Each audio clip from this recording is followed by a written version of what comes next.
स्वाभिमान। बहुत देर कमरे में बंद होकर घुटती कमला देवी की आंखों से आंसू बह रहे थे और सिसकियां गले में घुट रही थी। अपने जज्बात वह प्रकट भी नहीं कर पा रही थी और न ही उनके तीनों बेटे उनकी बात सुन भी रहे थे। उन्हें पता था कि कोई उन्हें मनाने नहीं आएगा और न ही उनसे कुछ पूछने। आज उनका यह घर बिक जाएगा और फिर वह दर दर की ठोकर खाने को मजबूर हो जाएगी। उनके 3 बेटे 3 दरवाजे, साल के 12 महीने 4-4 महीने एक-एक दरवाजे, यही उनकी जिंदगी का आखिरी पड़ाव होगा। उनके पति कमलकांत जी को गुजरे हुए 2 साल होने जा रहे थे। उनकी कमी तो कोई भी नहीं पूरी कर सकता था, लेकिन उनका बनाया हुआ यह छत उनके लिए एक छत्र छाया की तरह था, जिसके नीचे वह शान से जी रही थी। कमला जी बहुत देरी दरवाजे की तरफ टकटकी लगा कर देखती रही। कोई भी नहीं आया। मायूस होकर वह बिस्तर पर लेट गई। लेटते ही उनके दिमाग में कई ख्यालात झंझावात की तरह उधम मचाने लगे। आज सुबह फिर से तीनों बेटों के साथ उनके बहसबाजी हो गई थी। तीनों की एक जुबान थी। तीनों ही इस घर को बेचना चाहते थे। कमला देवी का कहना था कि उनके जीते जी इस घर को वैसे ही छोड़ दे। वैसे भी उनके पिता ने तीनों के हिस्से तो दे दिए हैं।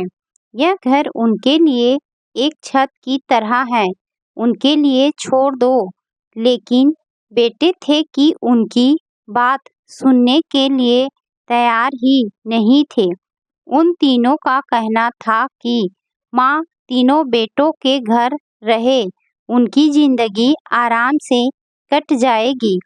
कमला देवी अब कैसे समझाए कि अपना घर अपना होता है, दूसरे का घर दूसरा। वह घर बेटे बहू का है। वहाँ वह कैसे रहेगी, किस तरह रहेगी? आखिर उम्र के इस पड़ाव में वह कितना सामंजस्य बिठा पाएगी?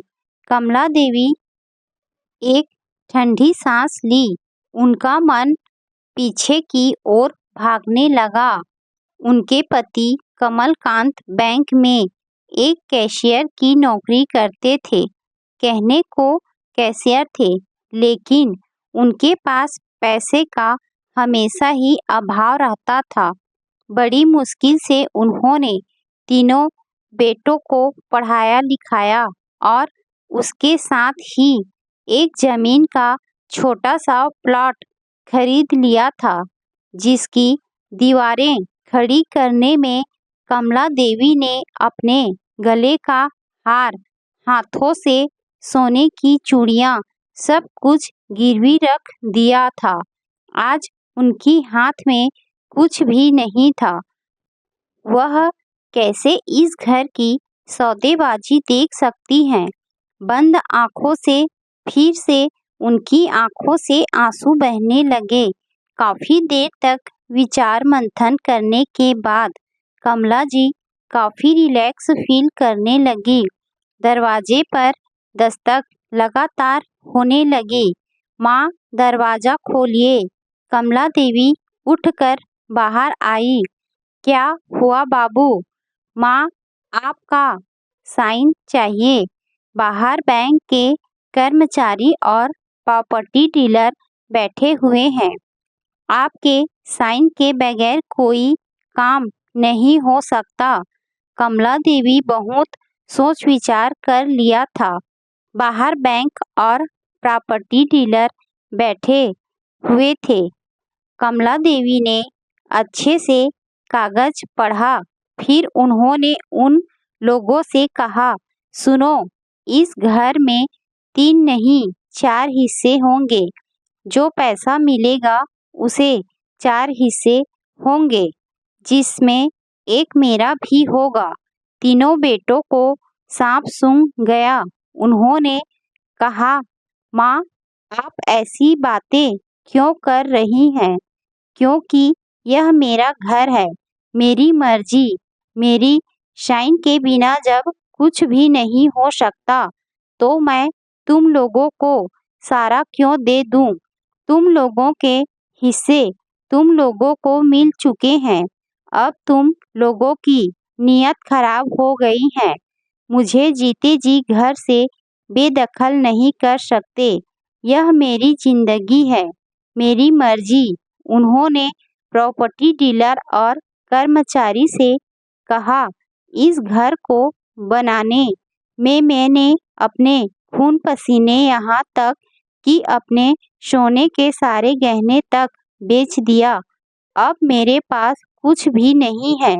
यह मेरा घर मेरे लिए छत है। मेरे बच्चे मुझसे यह आशियाना भी छीन लेना चाहते हैं। मैं यह कभी भी नहीं होने दूंगी। मेरे जीते जी यह संभव नहीं है। अगर यह घर बिका तो उसके 4 हिस्से होंगे। एक हिस्से का पैसा मुझे भी मिलेगा। बैंक के अधिकारी और प्रॉपर्टी डीलर दोनों ने तालियां बजाते हुए कहा, यदि महिलाएं आप जैसी सक्षम हो जाए तो समाज बदल जाएगा। माताजी, बिल्कुल सही बात है। आपके जीते जी आपका यह घर आपसे नहीं छीन सकता। मैं चलता हूँ। नमस्ते। कमला देवी के तीनों बेटे सिर झुकाए खड़े थे। कमला देवी ने उनसे कहा, जैसे इतने दिनों तक झेल लिए, वैसे ही कुछ दिन और। पता नहीं कब ये सांस थम जाए, लेकिन तब तक मुझे मेरे इस घर से मत निकालो। यादें हैं जो मुझे जिंदा रखती हैं। तुम्हारे पापा हर कोने में नजर आते हैं। बेटा कहीं गए नहीं। आगे के शब्द सिसकियों में दब गई। कमला देवी फूट फूट कर रो पड़ी। उनके तीनों बेटों ने उनसे माफी मांगी और कहा, माँ, हम गलत थे, हमें क्षमा कर दीजिए।